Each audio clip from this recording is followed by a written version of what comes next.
我们修行呢，就是将人类的，说人类话又太大了，将我们的无知、愚昧、罪业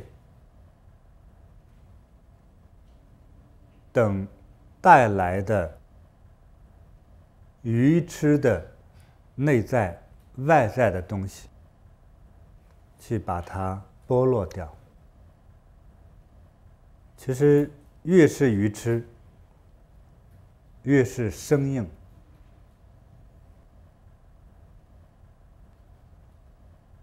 听人讲话，3个人听一句话，听到的结果是不一样的。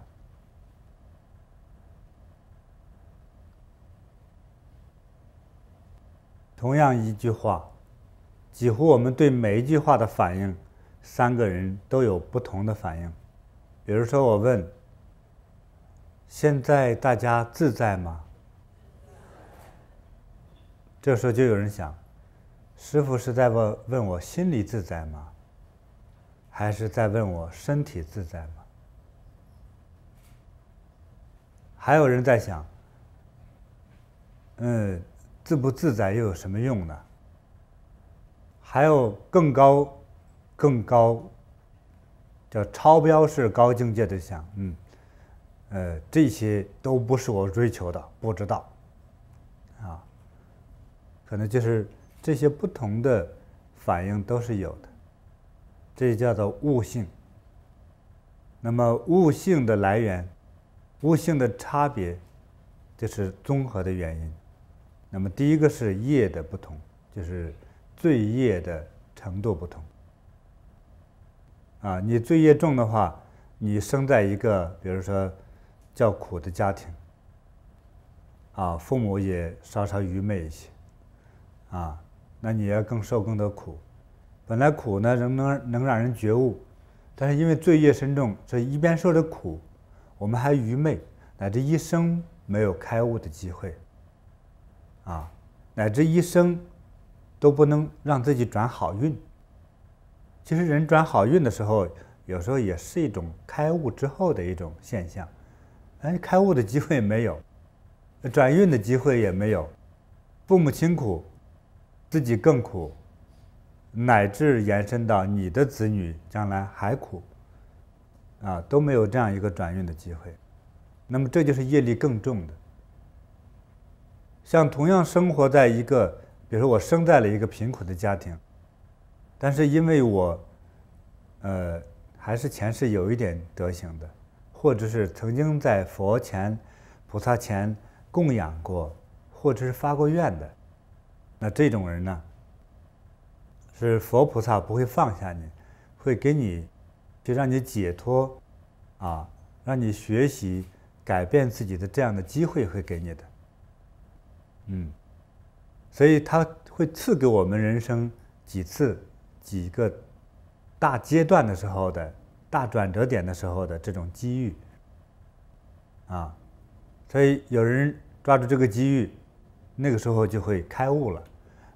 我这个时候说的开悟不一定是成就，比如我成就佛法呀，我真正放下了众多的无明还不是这种，他也解脱了，他比如说心更开阔了，对人更好了，或者是更有统筹和领导能力了，他的人生就会发生变化了。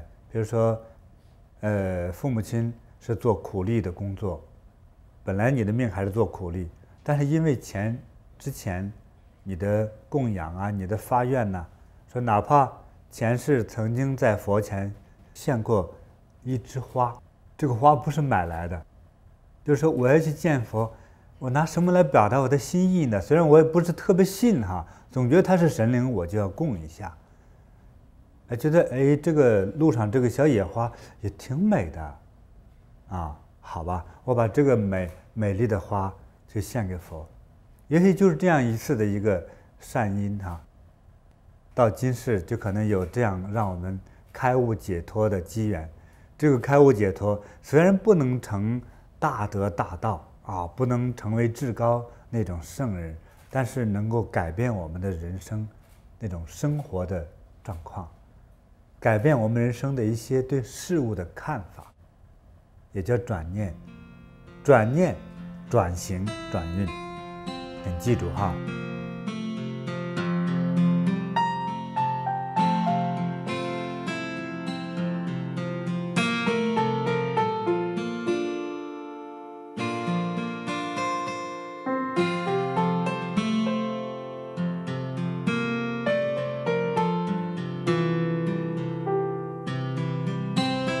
对，所以当我们做人的那种念头，也就是意识，也有人叫做世界观。那么他们是不是相等的，我不知道哈，就大约是这个概念哈。就是当他做人的大意念和过去发生改变，如果变得更好、更宽容啊等等这样的改变的时候，所以我们的脑意识开始改变，肯定我们对人对事的时候，我们的行为自然就跟上来了，也跟着发生改变。比如过去见人就骂，见小动物就打，现在留一条生路吧，不打了。见人来骂的不骂了，啊，乃至还能给人和平相处、交朋友啊，请人喝茶吃饭呐，人家啊结婚呐，这个红白事啊，能够去随礼呀。别人家盖房子搬家，你能去帮忙啊？对，我们的人际关系呀，这个我们的交往啊，这些一切都在改变着。所以，从那个念头的改变啊，到这个行为的改变，到我们的命运这个结果，自然会产生变化。大家现在听我这样笼统叙述的时候，我们先是改变的，说我们的社会关系改变了，过去没有朋友，现在我交了几个朋友，交了几个朋友，我们再顺水推舟摸下去哈，就有可能这个朋友的表舅是一个公司的企业主啊，这公司呢需要一个司机，你呢会开车，好吧？你正好需要一个司机，我开车还不错，动脑我不行，但是干这些活没问题。但是因为你转念了，学佛这种启发了，说慈悲大慈大悲不懂，反正我不伤人，我还是可以的吧。另外学会感恩，好，那既然亲戚朋友介绍我，给他的舅舅一个有钱人开车，那我首先要做到的不伤害，反而要忠诚。为什么忠诚？我感恩他雇佣我的叫知遇之恩，我感恩他给我发了薪水之后，我能够养活我的老婆孩子。看到我发工资回来，孩子特别高兴的，你看我提了这么多菜啊！当然，作为一个正常家庭来说，你看我提了那么多菜，买了那么多肉啊！孩子和夏天出去很热的时候，我能很自然的给他买汽水喝，买雪糕吃，这个孩子就很幸福啊。那过去呢，你钱少到孩子热得够呛满脸通红，爸爸我能吃雪糕吗？爸爸没钱不准买，再说买我就打你。很多没钱的父母亲这样对孩子的。现在呢，有人雇佣我了，老板对我还不错，看我忠诚，还经常给我一些奖金，所以爸爸手头宽裕了，买不在于说给孩子的奢侈，而是一个父爱。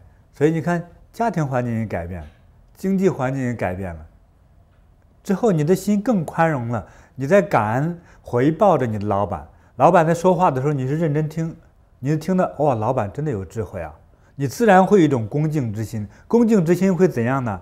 你会很虚心的听人家说事、策划事情、计划事情，还看人家大气而宽容自在的行为，你自然就学到了。都有一个分公司的老总退休了，新的人呢不太合格你可能会觉得老板真缺人的时候呢，让我去给你先顶2个月，找着合适的人再换我下来。老板当看到你的这个思维呀、表达呀、各种行为，感觉虽然是一个司机哈，他觉得真是有一些智慧，还不错，又稳重又大方，人品又好，那就试一试吧。也许你上岗上任之后，一试都超过过去一切经理的人了。所以这样的一个小小的改变会引发一连串的改变，引发一生的改变，引发我们这个运气的改变。什么叫转运呢？从心来转，要转心才能转运。当然也可以叫转念转念头，我觉得转心，先做一个善心的人，我们的运气就转好了。你们在听我讲有人不开悟的同学会说：“师父总是给我们讲一些可能好听的故事，我其实也讲过很多难听的故事，然后听起来不自在的故事。”你会说哪有那么多好老板呢？很多老板都是坏老板。我告诉你，不管他是好老板还是坏老板，既是老板就要用人，对不对？不用人的老板就不算老板，对不对？那叫小板。要叫老板的话，最起码要有人替他做事。谁替他做事呢？他认为还不错的。谁为他管理更重要的事情呢？他认为，第一是忠诚的，第二还是有能力的，对，再接下来他的人品要更好的，不贪欲，不私心，一切为了这个大事业为主，他所获得的薪水，是他劳动所得，公司老板赐给他的，奖赏他的，这才是他的所得。这老板总是要用人的，那你有没有被老板去雇佣好，做好职业？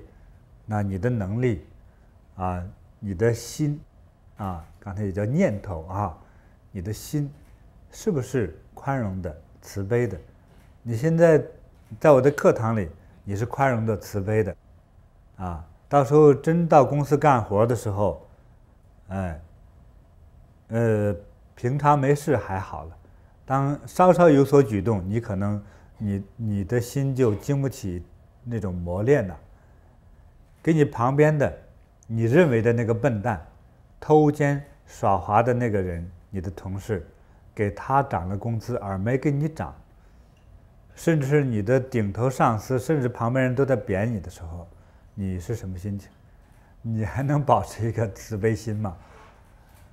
不容易的。所以它是需要定力。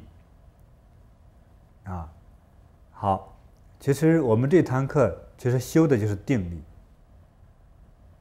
来说，一般如果说学过南传佛教上座部的人，如果学得过最正宗的密宗法的，一定是打过坐的，懂得一点所谓四禅八定的概念，所以，如果遇到特别实修的师傅，你如果能用这个法去干点事，能去帮人，你可能需要修15年以上，这是第一。第二，就像我们天天练体力天天练体力，我是为了让我的武功高。那么有很多法门天天在坐禅呢，是为了觉悟，但是练了15年还不开悟，为啥呢？是师父和你之间彼此耽搁着时间，师父在考验你，在考验你。师父不到奄奄一息的时候，你休想开悟。那我是怎么想的？说解脱要真解脱是这样，今天明白了，明天就干解脱的事儿。我说解脱了就行。所以刚才给大家教转运的概念，第一个先转念，是不是也叫转心我把心念转过来，我就要去行，就要去干事儿。那个时候转了好运呢，那是结果，是可遇不可求的，是不是啊？所以你看，我转了心，转了念了，那我开始行动了，我明白是要感恩，我要勤快，我要坚定，我不怕挫折，我还要在一直不断的在执行着自己做人的最好的原则。他撑过了一定的时间，老板发现你了，所以才会重用你，最后有你提升的机会，你获得的更多，所以转念这个过程也叫做开悟，转念的本身就是开悟，转念了，就等于开了悟了，开了悟了，就干明白的事情，对不对？我知道说昨天打人骂人我是错的，现在我绝对不打人骂人了，这就对的。所以我现在我就再生气不打人不骂人，我还要学会懂得去感恩别人曾经对我的好。这种想法就是明白了之后就已经开始行动了，对不对？对了，已经行动了。那现在如果说我们开悟了之后，我要做开悟的事情，我开悟了之后我要修的法，我开悟了之后我修的法，修什么法呢？修佛法。佛的含义是什么呢？对了，为什么叫大慈大悲呢？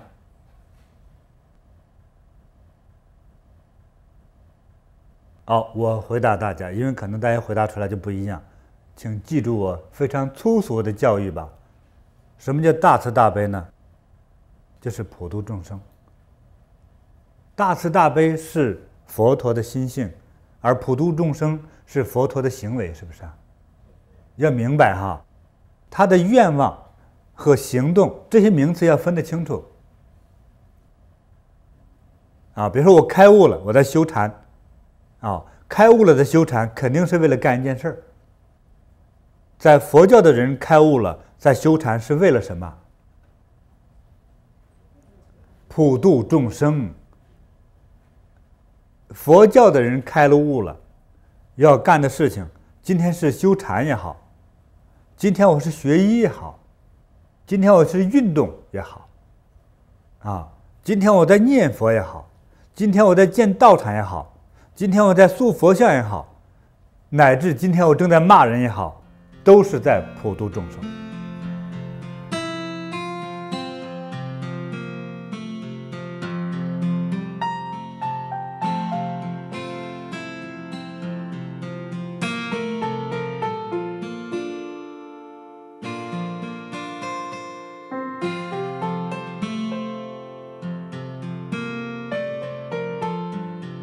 这个叫层次这个关系，我们现在弄清楚了。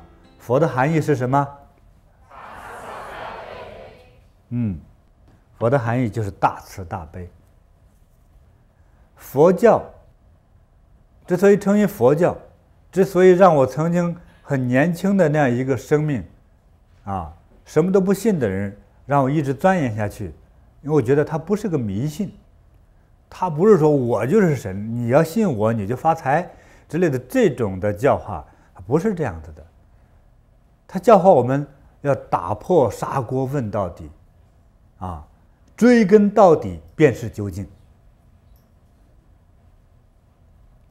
一直追问下去就是究竟在这个汉传佛教之中这称为叫看化禅，师兄弟之间同修之间经常不是说鬼话说胡话，而是去究竟一件事情所以我们经常在做禅，腿痛的不得了那就会问你，你想治这个痛也不难，谁在痛？我在痛你哪里痛腿痛。哪个腿痛？右腿膝关节痛。你给我看一看右腿膝关节哪个地方痛？现在有人在痛，对不对？你再看看，你关照一下你的腿痛的地方，到底那个痛点真正的在哪里？如果找到了那个痛点，那个点感觉像花生豆那么大的话，你再看在花生豆这么大的痛点里头，那个痛藏在哪里，我就把它揪出来。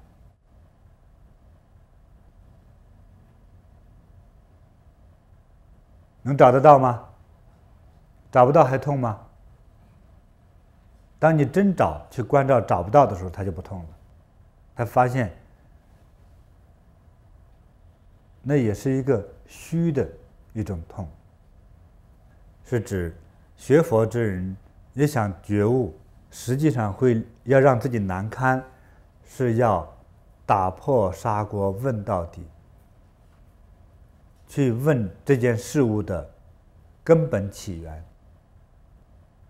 好，有人家财万贯，突然有一天赔光了，痛苦啊！佛陀呀，我曾经烧过3米高的高香给你，让你保佑我，你为什么让我赔钱了？这佛陀本身并不回答你，因为你问的是废话。很简单，你为什么冒险投资啊？你的钱存到银行里头，它通常情况下不会没有的，对不对？是你自己拿出去的，还怪佛干嘛呀？你烧了高香，是保佑你尽量别做傻事，结果烧了高香之后，你的贼心贼胆越来越大了，当然就赔了。大家有发现这个问题吗？你自己没有，至少看电影上也能看到，真的是这样。为啥呢？投资出去钱不是自己的，借钱出去等于借给了别人，借给了，把前面那个字省略一下就叫给，他还回来那才是真的借，对不对？哎，所以好多的，比如说你钱付出去了，我现在给大家说的这件事情，这样的一个案子哈，一个案例。那今天你赔了钱了，我们究竟一下为什么赔的？是因为你有钱赔。按照我妈的口头语，就是你烧的，你撑的，你让我玩股票赔了钱是不可能，我肯定不买股票，我没那闲钱。啊，很多人买股票买基金，你的钱是闲钱，闲嘛，反正闲在哪里都是闲的，哎，对不对？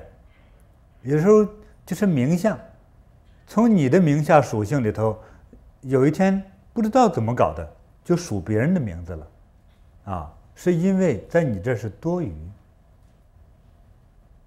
所以它才会消失的，是你心中不能承受这笔钱财。所以他有了这个钱财，就光想把它给弄出去；没有钱的人就光想怎样把钱给弄到自己家来，弄到自己口袋里来；而有钱的人一直发的什么愁呢？就是怎么样把钱花出去。Do you understand？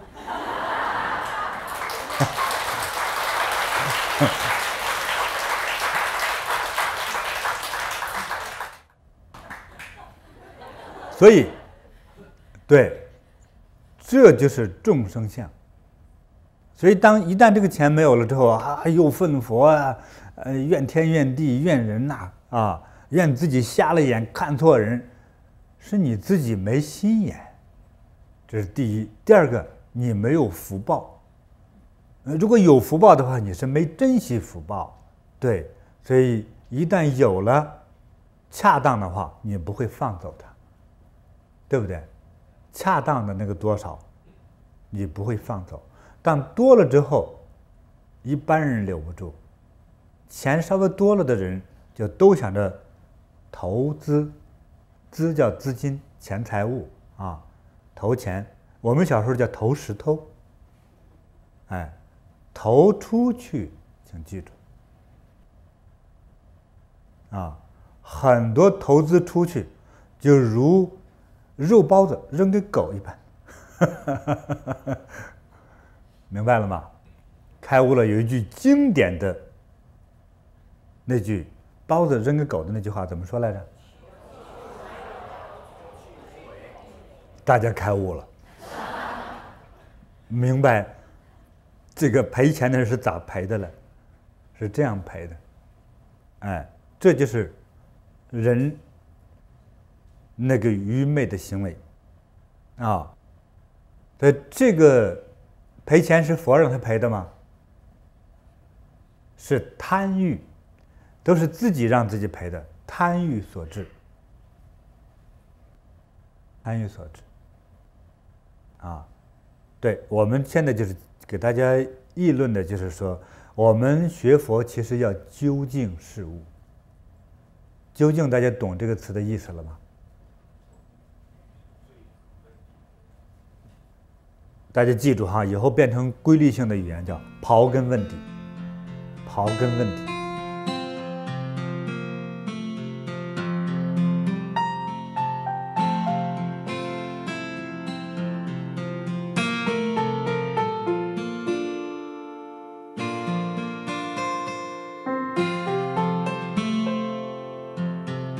通过禅，为了达到什么目的啊？最重要的一个目的，其实就是获得智慧。因为说众生做这么多的恶业，不去究竟最根的话，笼统的说叫做无明。什么是无明呢？糊涂、愚痴，没有知识，不叫没有文化，就是没有这种知识，所以我们不懂，不懂我们才做错事，对不对？就是孩子了，你看到有些小孩在农村那个在地上爬，1岁的、半岁那种。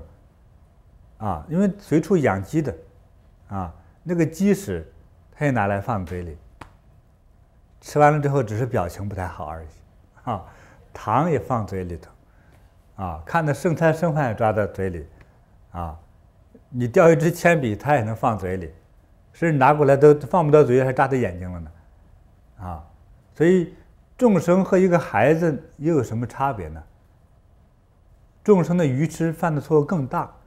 孩子犯的错误小，也许能把人自己弄死弄瞎了，或者吃到了有毒的东西，都是这么危险的。只是我们一个成年人和一个孩子犯的错误略不相同，其实都差不多。啊，就是在这个不要说神的世界里，在一个知识比较丰富的人这个世界去相比，我今天在一个我根本什么都没学过，我就从深山里跑出来的这么一个人。深山里跑出来，没读过书，做什么都不懂。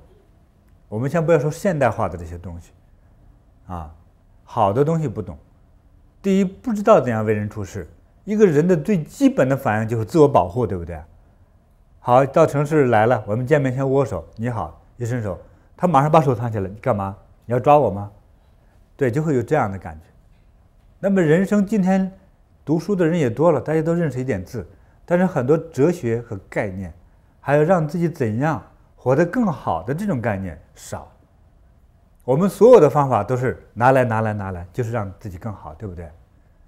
而修行之后呢，也不是说全都放下，还真不一定。啊，应该要思考，适当的去逐步的放下。我们反而觉得宽松了。我们刚才举的例子说，哎，没钱人是想方设法，做梦都想把别人钱拿到我家里来，对不对？还不一定是谁的钱呢，反正赚钱拿回家来放着。而真有钱了之后呢，当有了真正的第一笔钱，用来最实用的。当再有更多的钱了之后，多余了之后呢，会怎么做呢？想方设法拿出去。大家记得这一点哈。那我们在学习之后，我们为了让自己能够学得更好，让自己活得更自在，学的是拿回家来的，也刻意的、适当的拿出去分享。它不是破财，它反而是消灾。消自己灾的时候，还又能够利益别人。要说利益众生，你听不懂，你觉得是佛干的。利益你周围的贫苦的人，多实用啊！对不对？自己轻松，别人还得利益。啊，这样做事的人永远都不会赔钱的，因为你不会做盲目的投资的。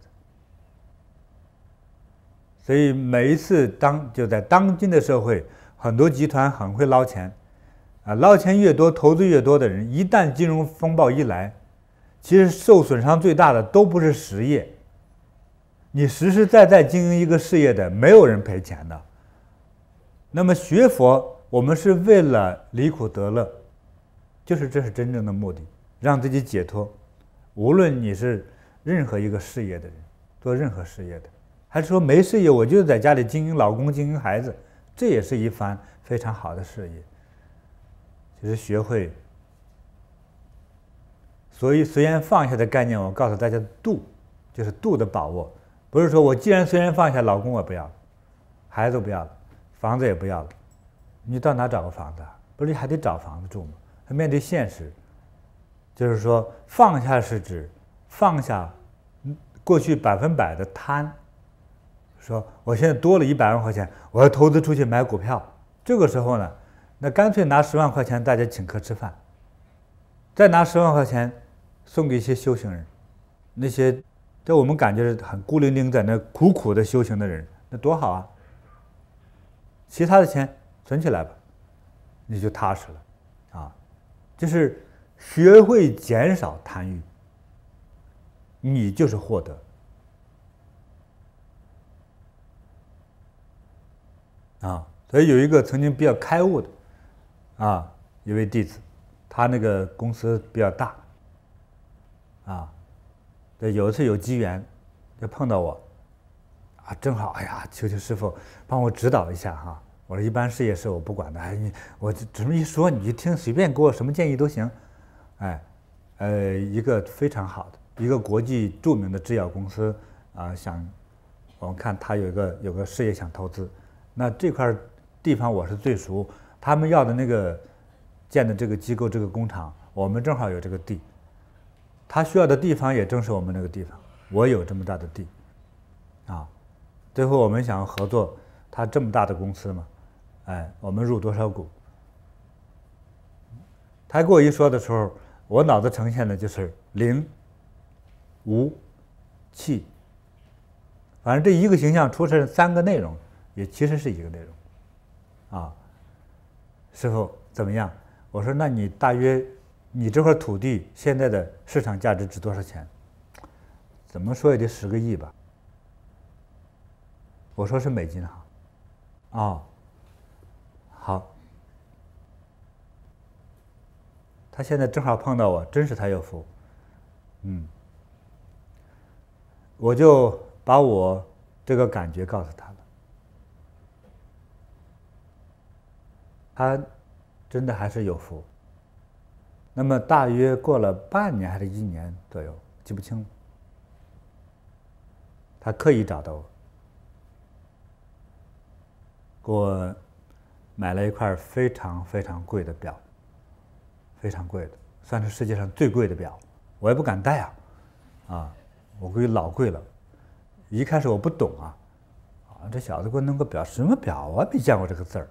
我一问那表店，一般表不是什么怪表我就从最初级的表店问到最高级，好不容易找到一个最高级的表，老板惊叹说：“我们店的镇店之宝都不如它贵，太贵了，绝版的，纯手工的，这是瑞士什么大师做的。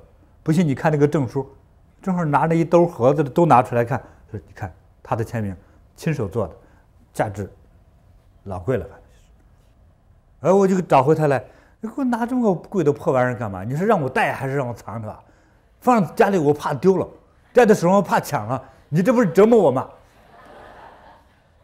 他2口子呢，跪在那笑，师父，我们一点供养，这太贵了。如果听说这是好几百万美金呢，你这买什么不好对不对你这花是不是几百块给我买个表，我还可以戴。你说给我弄这么贵的表，你说真是让我遭罪了，知道吧？干嘛这么破费他说：“其实师父给我省了10个亿。我给师父花这点钱，那不是小意思吗？”我说：“投资成功了没有？你说的空气灵那些东西，我觉得就不能干。结果是不能干。等他不能干呢，有别人去抢和国际这么大一个制药公司合作的话，都在抢，说他放弃了，师父有这种感应，不做。他说不做。啊，这个人还真的是有福气，有这种定力啊，有这么大的诱惑，他那个投资也是一旦成功，10年之后可能又挣10个亿，那不是小数字啊。当然好处是他经常读我的书，有这个好处啊，比较好，因为他去到哪里给人讲那个企业管理课，好多是崇拜他的人去听啊，他呢也还是不错，很聪明，所以给我买了个老贵的表，我嫌他浪费钱，他说我替他省了10个亿，否则我看他的家业至少能去掉一半就没了。所以他给我的礼物是他，因为我替他省了，当然我替他省，他还能理解，他能够有这种悟性去把握这种时机。所有的人就像野狼一样，看见肉谁不吃去啊？对不对？谁不想占为己有啊？所以他一放弃，别的企业马上就过去，啊，掏钱掏地和那家合作，啊，现在给那家合作的那个人不如他底子厚，合作了，要亏到了移民了。移民是怎么移的呢？逃亡式移民。对，上市啊，拿大家融来的钱根本赎不回来，啊。我估计那一家如果整个家底有5个亿的话，他赔进去的也有10个亿了。哎，就是现在那个给那家公司合作的。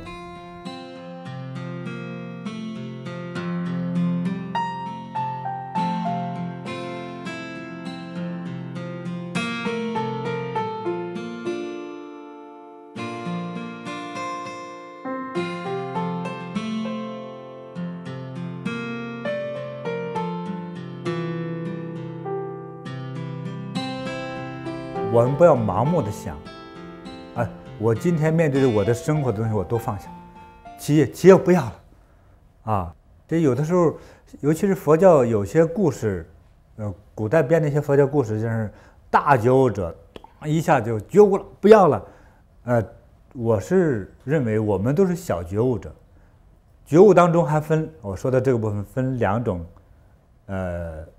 叫做时光类别。一种叫渐悟，就渐渐的来，哎，这样就特别保险。还有一种叫顿悟，啊，顿悟就是哎呀妈呀，我成佛了啊，这都给你们吧，对。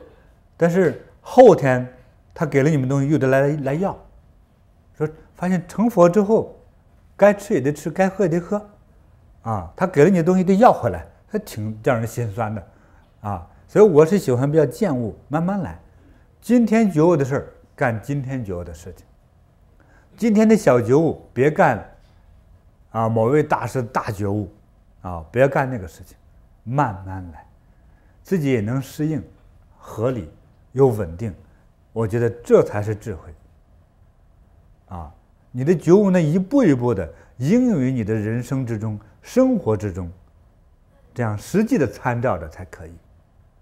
啊，所以说不要弄得说今天好吧，我来拜师，听说你那么有名啊，这样师傅这一半家产给你了，真有几十万，啊，这种我给你们说哈，好多人看了这个之后，有的人也会悄悄骂我的。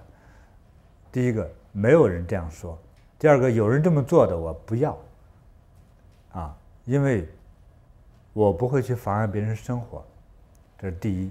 第二个，我觉得自己没那么大贪欲。第三个，是你的，它就不是我的。你说今天归于我，我也不会要；你今天给我学了法了，你开悟了，我也不会要。贵重那点礼物我都受不了。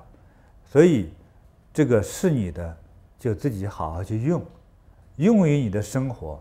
你的放弃也好，你的布施也好，是慢慢的来，不可以追求快。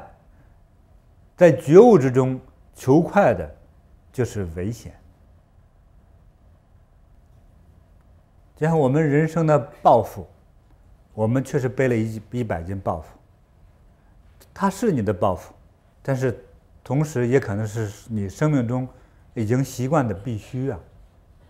今天你把这一切的抱负全部放在地上，啊，你还真的不适应，会得轻松症，啊，无压症，啊，不是乌鸦哈，没有压力的症，啊，其实还有呢，在那个高原缺氧地区的人，那到了低陆平原会不会活得更好呢？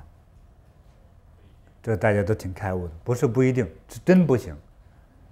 就是你整个你的生命体从小生下来已经习惯了，比如说氧气度在空气之中0.3%，就这么少。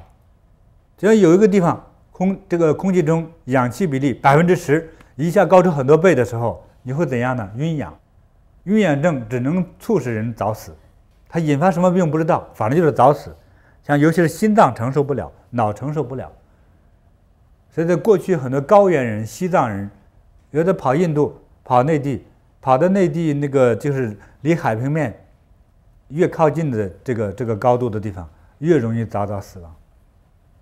这是你的习惯，就像那个深水的鱼啊，就普通的小型鱼类，如果它就是在这个大海深处200米处活着才最自在的话，你给它放到这个海平面这个高度来的时候，没有海水那个压力，它就会死亡的。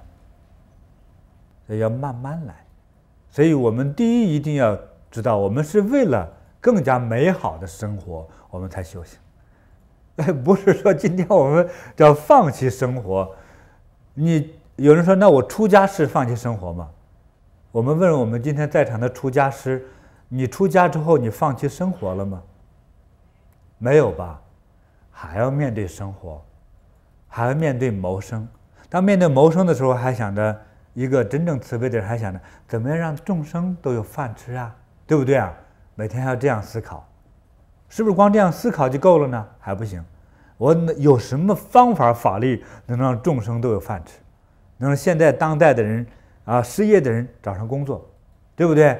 哎，要动这个智慧，这是现实的事情，而不是妄想的事情。不怕大觉悟，就怕不觉悟。哎，我们小小的一份开悟，那就是最实用的。那个人呢，一直要学习，所以我觉得走过这个不断的学习，不断的开悟，就像一层层上楼梯，真的挺好啊。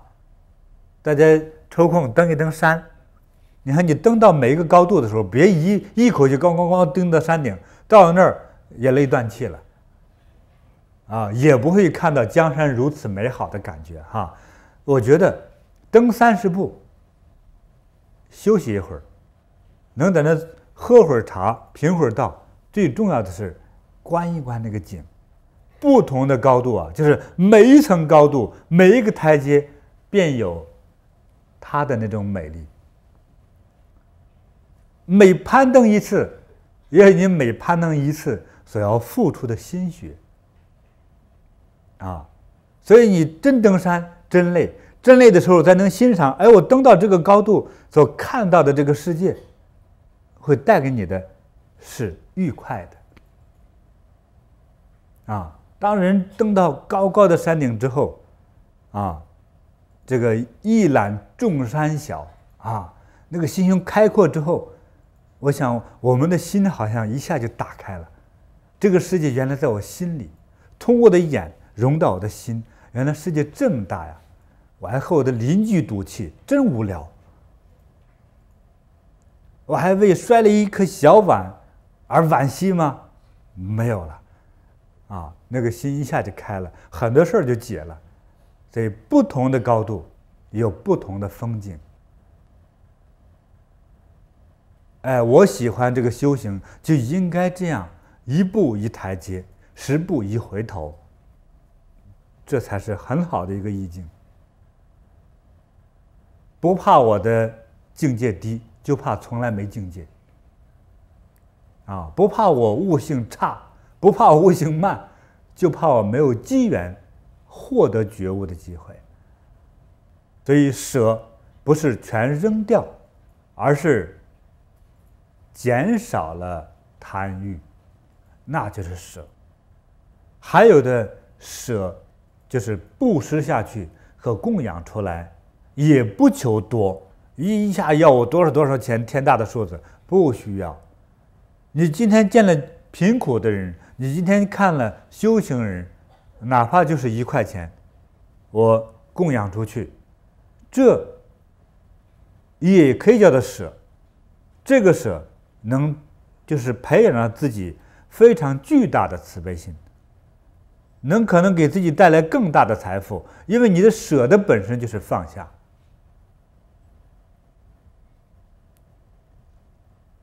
舍本身就是放下，反而换来更多。佛陀在《金刚经》里说，如果有菩萨想布施，执于了这个名相布施，执于了功德的布施，将毫无功德。说回现实，今天你要给师父供养100万好了，数字够大吧？师父也接受。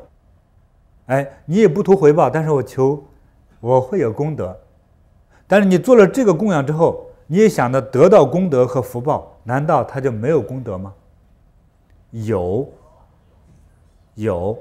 但是《金刚经》这一段讲的时候，是佛给非常叫上座弟子，给大悟性弟子，给大成就弟子，给做了很大的修行和事业的弟子，拔到你最高那个高度的情况下才讲的这部经。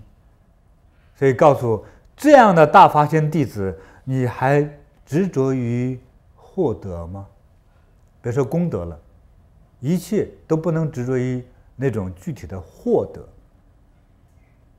但是他并没有说你不要做这份功德，对不对？好，这是第一。第二个，今天我告诉你，你今天去布施、去供养也毫无功德，那其实给我们又一个发大心、做了大事业的真正发大菩提心的弟子来说，就是对你一个像死一般的考验。你度众生毫无功德，你供养毫无功德，那你还做吗？做就对了，那才叫无上功德。无上其实就是无执着的功德，不可比喻的高尚啊！你要真要做成为一个慈悲的人，就像我们在人生之中去找这种影子，特别容易找。你妈给你喂奶的时候，就想着孩子吃一口奶1万嘛。他给你的时候，孩子饿了，不能饿着他，给奶吃，对不对？他给你擦拭擦下的手上臭臭的，人家做姑娘的时候哎呀，连狗都不会摸的。今天你生的孩子拉屎拉尿的臭臭的，你们这个妈闻着香着呢，是不是因为你身材变了，因为你自己变成残花败柳了，不是也挺幸福吗？没有说我怕让自己失去了这种美丽和尊严，我不喂你不养你了，没有只要是个女人生出孩子就会爱她，这就是妈的特质特性，那就是佛陀和大菩萨的特性所以那个时候不计回报，不求功德，这才是真母爱，对不对好，不求回报的供养才是真正的佛弟子，不图回报、不图功德的布施才是真菩萨呀！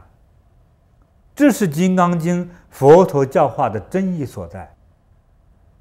这个是说给那些有功底的大发心的那些，那是那个高品位的那种大菩萨讲的。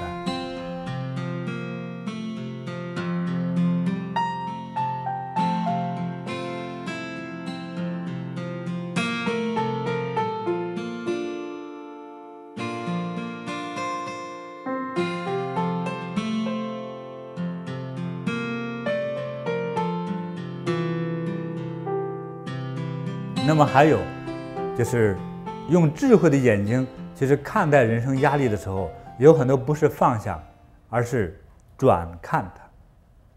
转看就会转用，转看就是我们的转念在看待这些事物。比如说家庭，说师父我来晚了，早2年就好了，过去我还单身，我刚结婚2年，我是不是来修行我就要离婚了，我变成单身我才能觉悟呢？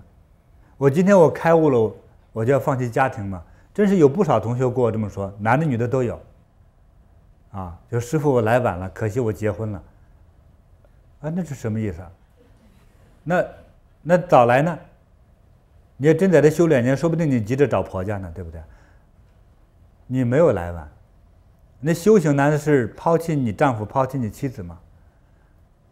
就是不一定。我们尽量不要抛弃你现有的东西。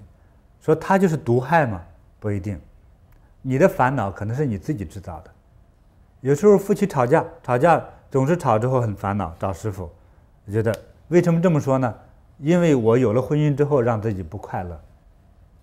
啊，那学了2月之后，说师傅我解脱了，怎么解脱了？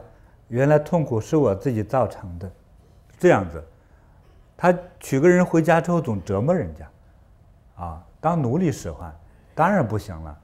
还要对对方要求的过于完美，要求的过高，啊，尤其是一些女人要求讲卫生，说一个男人睡觉之前要刷牙，要洗脸，要洗脚，啊，这个早晨起来要刷牙，要洗脸，啊，要洗澡。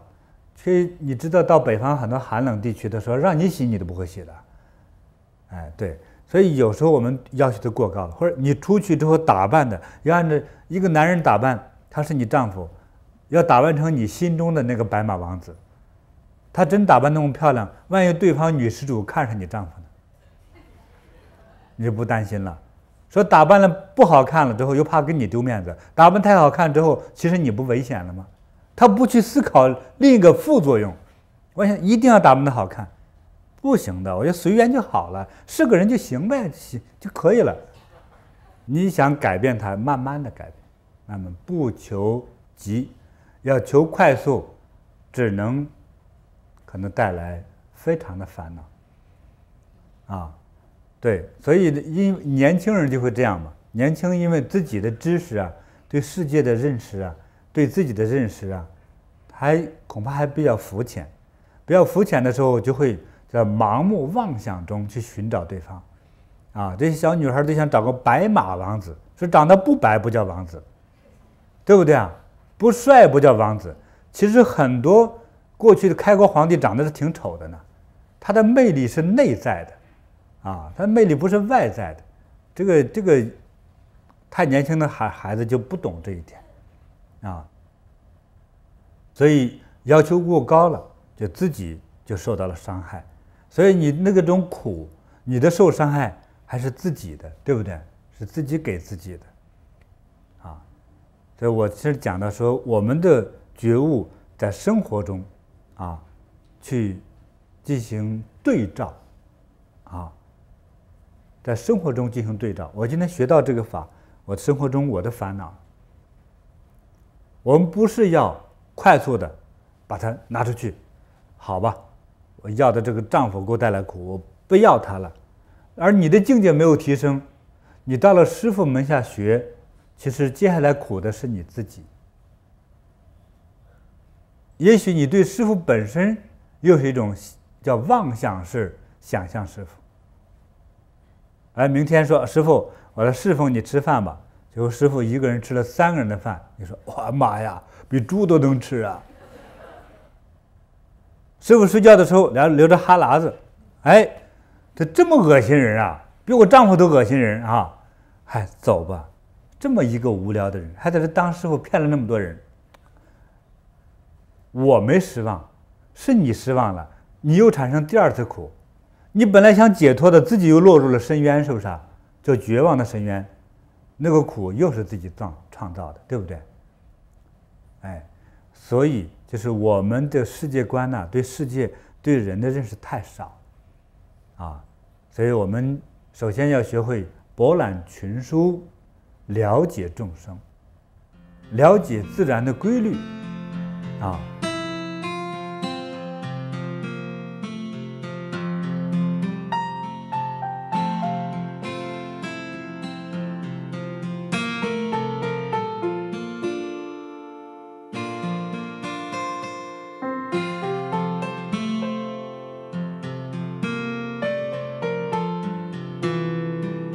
我看到有2种人面对小鸟，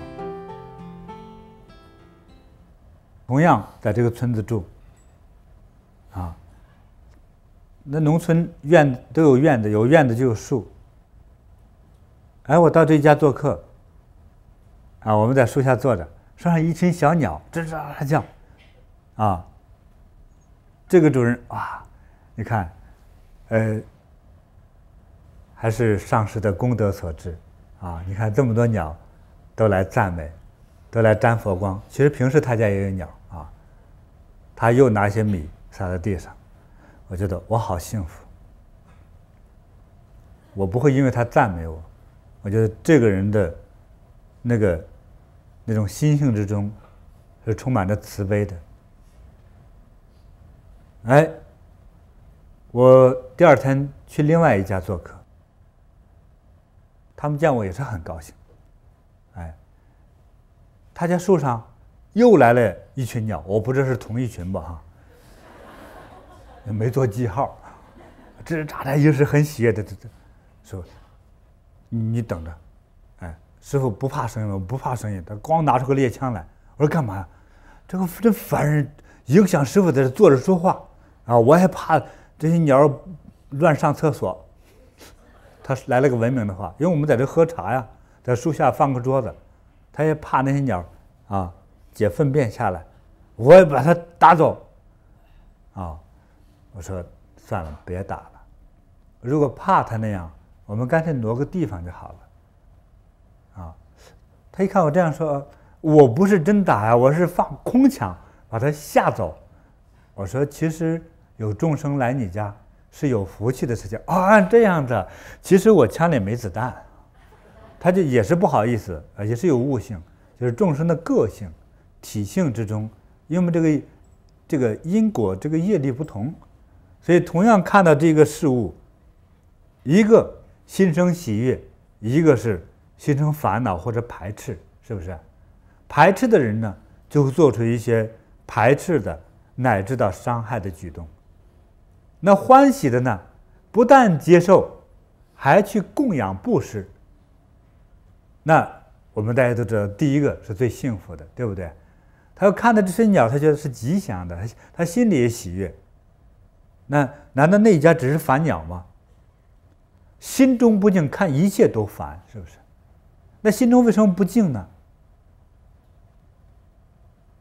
业力烧身，乃至到五欲烧身呐，啊，贪财好色之欲，啊，贪得无厌之欲，烧着自己，静不下来，静不下来就看着一切都烦。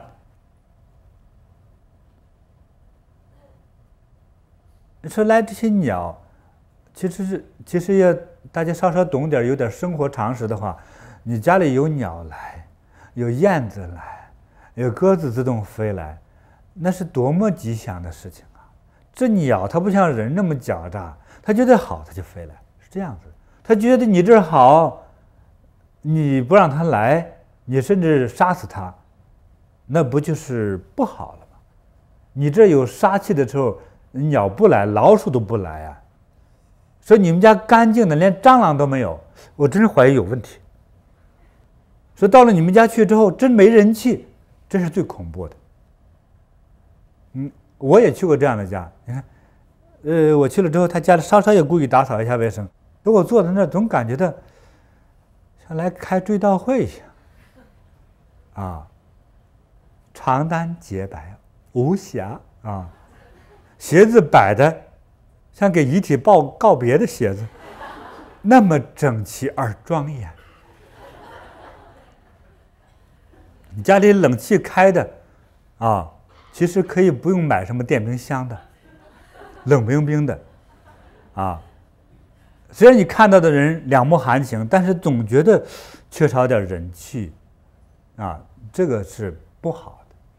所以我们还成天讲风水，讲风水，我们现在是讲气就好了。要的那种人气，要那种祥和之气，要的是温暖之气。是你们家又是狗又是猫啊，又不叠被子啊，大家嘻嘻哈哈，其实就特别充满着人气，就怕变得什么都是有规矩啊，什么都有规矩。这个时候其实是不好的。对不起，我这样说话肯定冲撞了一大批人，是不是？啊。所以真正一个好的风水师，遇到你那么干净的家庭，应该去调整。养上几只鸟吧，有的时候不好说你们家没人气，是不是啊？这有点活物啊，有点生机啊。要不养几盆花朵，让你微笑也好啊。对，有生气的地方就会有生命力，你的心里是温暖的，对人是温暖的。看事情，就看这些鸟来是幸福的啊，好幸福哈！你来给我唱歌了，你来看我了，你像傻子一样跟他对话都行。我觉得那是活的幸福啊！你以为自己是个智者，咣一枪把他打跑，甚至乃至把他吓跑，看我这多干净啊！干嘛那么干净啊？你又不是开餐馆的，从卫生局总来检查，对不对？不需要的，谁检查啊？我自己过关就是过关了，这样才行，知道吗？对。所以佛教所说的随缘自在，这么听起来那么随缘自在，那么淡淡的那种感觉有多么重啊！我们想去用好它，去找这个随缘自在，其实是多么艰难啊！听着那么轻描淡写，那用起来的时候，真的根本找不到北啊，很难。所以我们就要学着去用它啊，学以致用，才是真觉悟啊！学不能用，就是假觉悟啊！不学不用啊，那是没用，没用就是还是你原来的生命状态，不知好不知坏啊！我觉得知好知坏啊，知善知恶，人才有所遵从，是不是？对，不知好不知坏，它的严重处在哪里呢？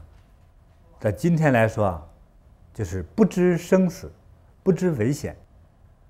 就像今天我从山里头来的一个牧民，从来没进过城市，我到了交通路口，红灯的时候我一样往前走，其实不就是生命的灾难将要产生吗？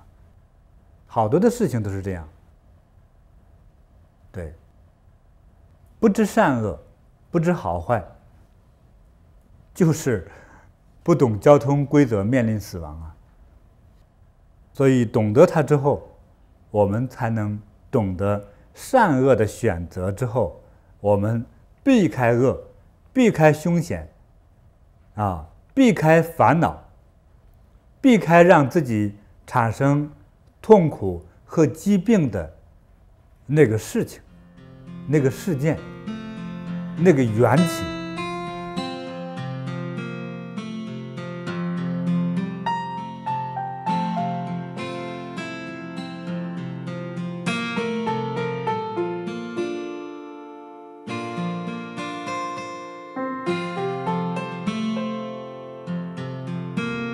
与人为善，这个本身就是一个特别伟大的一个教化啊！与人为善，不起恶念，便不种恶因，也叫不种恶种啊。因为这个事情你对他不好，一个小伤害，接下来他可能会反馈回来。有些就是杀人案的发生，是因为骂一句话，就是你骂了他一句，他本来就很烦恼的。比如说不懂事的年轻人骂有一个残障的另外一个青年，比如说小儿麻痹走不了路，你骂他这种残疾的这个行为，侮辱他了。他本来就生活的好苦闷啊，生活的不容易，你们能奔跑，我路都走不了。甚至是有这样的残疾，有很多大学还不要，读书好都不行。我身体不好，我的脑难道就不受刺激吗？我的脑发育就正常吗？也许还会有缺憾。你在刺激他，他本来这个无名火憋了10几年呢。你侮辱他、诽谤他，正好加上他最无奈、最苦闷，也是这种压力达到一个程度的时候，正好有人侮辱了他，有的人就干出一件傻事了，啊，把他给毁灭了、杀了，这都会有。所以有好多这个杀人事件，我们同情的肯定是受伤者，但是我们通常不了解整个案情的发展，所以有好多的杀人案不是什么天大的仇恨，反而是一个很小的起因。但是这个起因，我们想到它变成那么大的一个爆炸力的时候，我们要去解读爆炸的这个人，他的内心发生了什么。对你来说，我不就骂他一句吗？还有人被杀之后，在阎王爷那审判的时候，说我冤枉，他杀了我，我就骂他一句，他打我2巴掌也好，为什么把我给杀了？啊，阎王爷说，那你侮辱别人，你被杀也算活该吧？那不对呀，那怎么我昨天骂了好几个人，他们都没发火啊？对，你骂的那几个人，他们四肢齐全的，他们和你是好朋友。你骂他，他骂你，大家都习惯了。但是你骂了一个不该骂的人，这个骂就变成了火药，变成了杀人的那个动力，就是这样。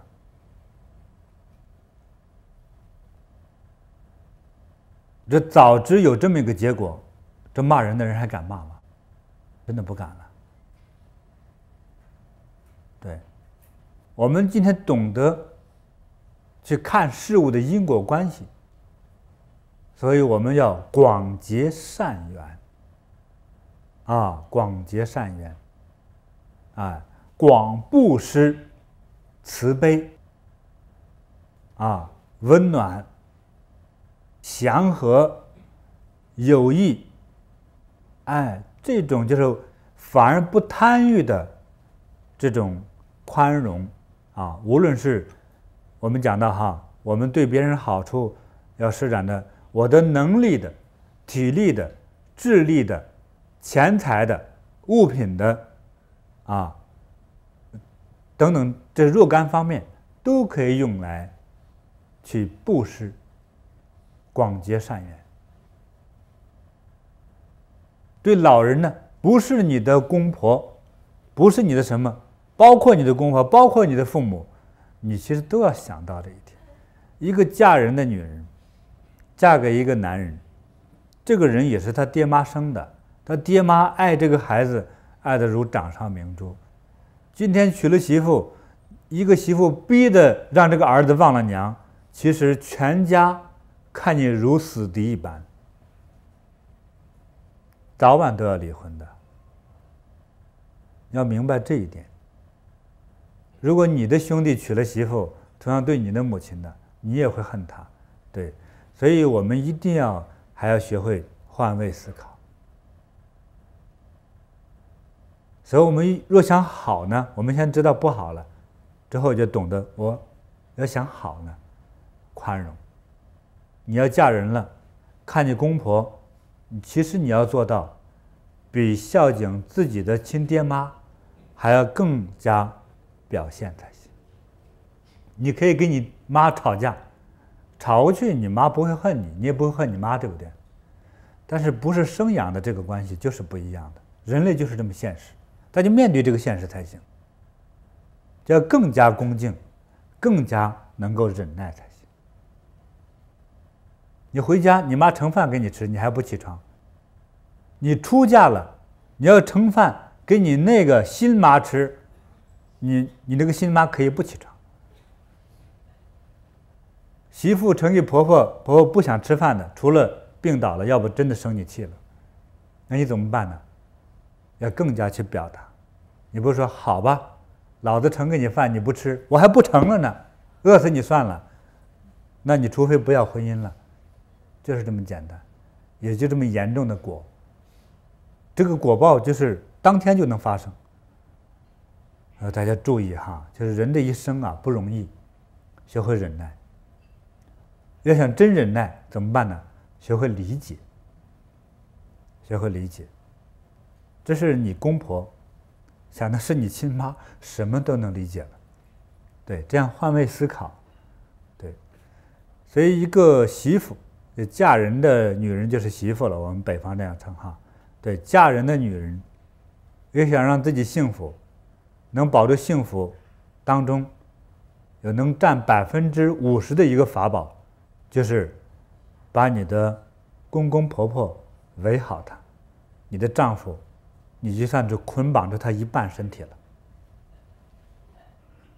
就是这样，你对你丈夫更加宽容和温柔，就绑住了丈夫的灵魂，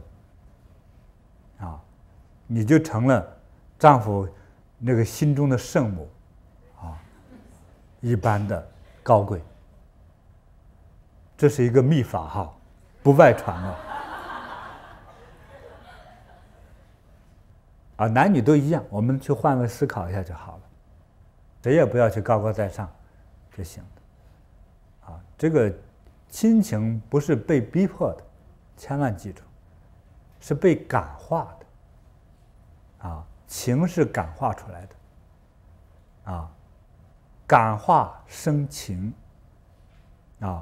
逼迫生恨，逼迫生恨。你不管用什么招逼，我是用的暗招也一样，因为你的意念想出来，对方已经接收到了，就是这么简单。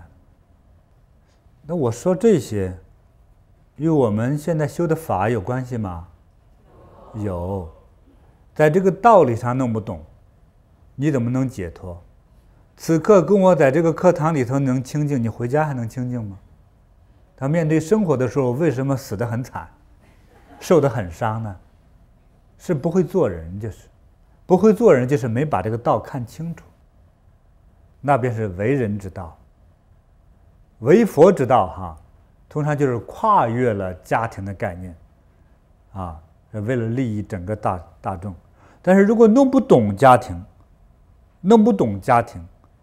这个结构，弄不懂在家庭之中产生痛苦和幸福的概念，那怎么去教化大家呢？所以还一定要去学着去读懂它，我们再去觉醒，觉醒了之后就不再做糊涂的事情。你的情平静了，你家中的那个吵那种火药平息了，家里不是战场，家里也不是真正的那种激情场，而是平静的慈爱场，你才能够真正的清净。我们不图什么真正佛法所说深度的六根清净，我们先说六根浅清净，就是听不见骂街声，听不到吵架声，听不到离婚的悲泣声，听不到打孩子声，听不到公婆的责怨声，这你才基本平静。这几个不平静的东西能障碍所有的人成佛。所以在你家庭里头，把你这个家庭关系去处理好，把握好，这才是真佛就是否真觉悟红尘走一遭，这才是给所有的大修行者当中的一个试金石。就是在真正的红尘家庭生活工作去走一圈，你都能做得好的，才是真开悟了。否则还是有点华而不实。对，就是理解别人理解别人，顺应众生。最好的顺就是慈悲心。